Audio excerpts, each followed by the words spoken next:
ಚಿನ್ನಿ ಎಂಬ ಕುತೂಹಲಕಾರಿ ಪುಟ್ಟ ಹುಡುಗಿ ಒಂದು ಸಣ್ಣ ಬೀಜವನ್ನು ನೆಟ್ಟು ಅದನ್ನು ಸುಂದರವಾದ ಮರವನ್ನಾಗಿ ಬೆಳೆಸುವ ಕನಸನ್ನು ಕಾಣುತ್ತಾಳೆ. ಇದು ಅವಳ ತಾಳ್ಮೆ ಹಾಗೂ ಸ್ನೇಹದ ಕಥೆ. ನಮ್ಮ ಚಿನ್ನಿಗೆ ಗಿಡವನ್ನು ಬೆಳೆಸುವುದು ಎಂದರೆ ತುಂಬ ಇಷ್ಟ. ಒಂದು ದಿನ ಅವಳು ಒಂದು ಕಿತ್ತಳೆ ಬೀಜ ನೆಟ್ಟು ಅದನ್ನು ದೊಡ್ಡ ಮರವಾಗಲಿ ಅಂತ ಕನಸನ್ನು ಕಾಣುತ್ತಾಳೆ. ಚಿನ್ನಿ ಪ್ರತಿನಿತ್ಯ ಗಿಡಕ್ಕೆ ನೀರನ್ನು ಹಾಕುತ್ತಾಳೆ ಹಾಗೂ ನೀರನ್ನು ಹಾಕುತ್ತಾ ಗಿಡದ ಜೊತೆ ಮಾತನಾಡುವುದು ಎಂದರೆ ಚಿನ್ನಿಗೆ ತುಂಬಾ ಇಷ್ಟ. ನೀನು ದೊಡ್ಡ ಮರವಾಗಬೇಕು ಅಂತ ತುಂಬಾ ಆಸೆ ಇಟ್ಕೊಂಡಿದ್ದೀನಿ, ಬೇಗ ಮರ ಆಗು ಆಯ್ತಾ ಎನ್ನುತ್ತಾಳೆ ಚಿನ್ನಿ. ಒಂದು ದಿನ ಚಿನ್ನಿಗೆ ಜ್ವರ ಬರುತ್ತದೆ. ಆದ್ದರಿಂದಾಗಿ ಆಕೆ 2-3 ದಿನ ಗಿಡಕ್ಕೆ ನೀರಿಡಲು ಸಾಧ್ಯವಾಗುವುದಿಲ್ಲ.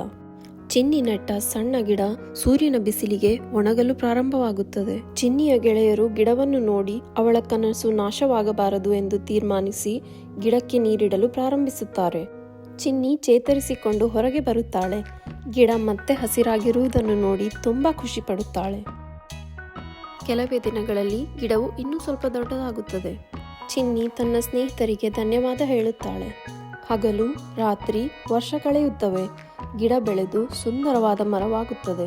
ಮರವು ಹಣ್ಣು ಕೊಡುವಷ್ಟು ದೊಡ್ಡದಾಗಿ ಬೆಳೆಯುತ್ತದೆ. ಮರದಲ್ಲಿ ಹಕ್ಕಿಯ ಗೂಡು, ಹಾಗೆ ಮರದ ಕೆಳಗೆ ಚಿಕ್ಕ ಮಕ್ಕಳು ಆಟವಾಡಲು ಶುರು ಮಾಡುತ್ತಾರೆ.